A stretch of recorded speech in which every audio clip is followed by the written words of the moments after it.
Over a single 48-hour period, several severe, catastrophic weather events have erupted simultaneously across the globe. From intense wildfires to sudden surges of muddy floodwater, the speed and physical scale of these disasters mean that almost no populated region on the map has been spared. Tracking these volatile planetary systems takes a massive amount of data, so to stay updated as these conditions evolve, make sure you are subscribed to the channel.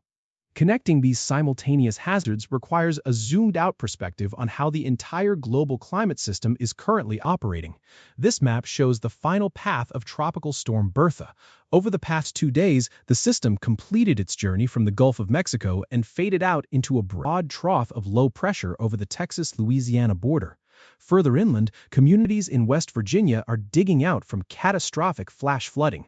Up to 7 inches of rain fell in a matter of hours, pushing rivers to record crests and leaving roughly 150 homes severely damaged in Upshur County alone.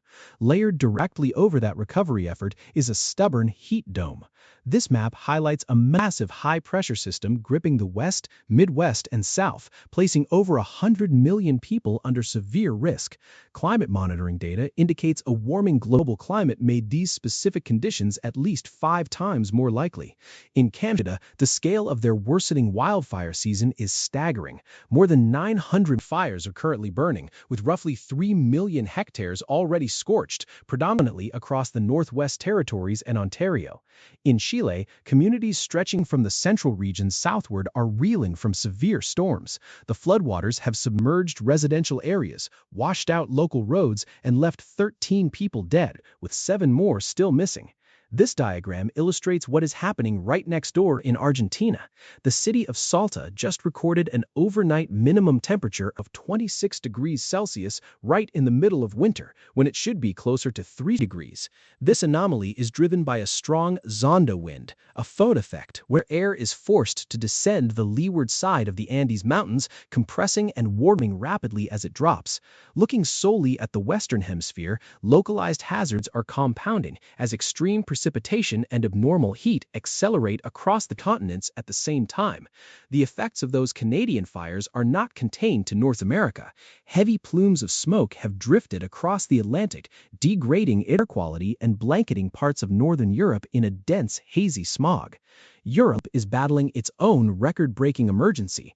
Driven by extreme heat and strong winds, fast-moving wildfires are spreading across the continent with staggering speed. Roughly 150,000 people have evacuated across France, Spain, and Italy. Emergency personnel are battling dozens of blazes across these regions, and tragically, firefighters have lost their lives in the effort to contain them. The physics driving this crisis is straightforward. As temperatures exceed 40 degrees Celsius, intense heat evaporates water much faster than it replenishes. This leaves vegetation exceptionally dry, turning the landscape into highly combustible fuel the moment a spark is introduced. While the United Kingdom remains comparatively calmer for now, hazard monitors are tracking persistent extremes to the south in Africa. Abnormally dry conditions continue to bake the east, while heavy rains keep flood risks dangerously high along the Gulf of Guinea in the west. The European crisis illustrates how a long-term deficit of rainfall acts as a severe force multiplier for sudden heat waves, turning already dry soil into a primary engine for fire spread. In Pakistan, the monsoon season has turned incredibly deadly. Flash floods have heavily inundated communities in Punjab and Khyber Pakhtunkhwa, overwhelming local infrastructure and pushing the death toll since late June past 70.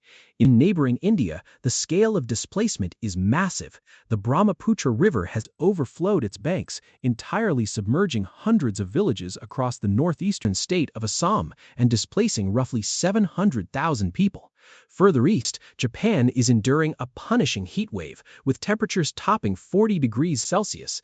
In Tokyo alone, more than 450 people were treated for heat-related illnesses in a single day, a record high, forcing the deployment of urban misting systems just to help residents cope with the air temperature. In the Western Pacific, this map traces Tropical Storm Newell. Tracking north of the Philippines, it's expected to intensify into a typhoon before hitting China's coast. This is an immediate concern, as China's flood control period leaves its infrastructure highly vulnerable to extreme rainfall. Asia's simultaneous battles with deadly heat and massive flooding represent the extreme limits of infrastructure and human endurance on the front lines of this crisis. When we zoom out to look at the entire planet over this 48-hour window, the individual floods, fires, and heat waves merge together, forming a unified picture of a highly active global system. Heat domes, accelerated evaporation, and altering ocean patterns like El Niño are interconnected symptoms of a shifting global climate, rather than isolated events. The data confirms that a warming atmosphere is actively intensifying these systems, locking them into place for longer durations and ensuring they occur with far greater frequency. The storms will eventually dissipate and the fires will be contained, but the long-lasting human toll, from excess deaths to millions displaced, persists well beyond the immediate weather event's end. This 48-hour global snapshot offers a clear preview of the interconnected, volatile reality that the entire world must now adapt to. We will continue closely tracking every one of these developments, so keep an eye on the channel as these global conditions evolve.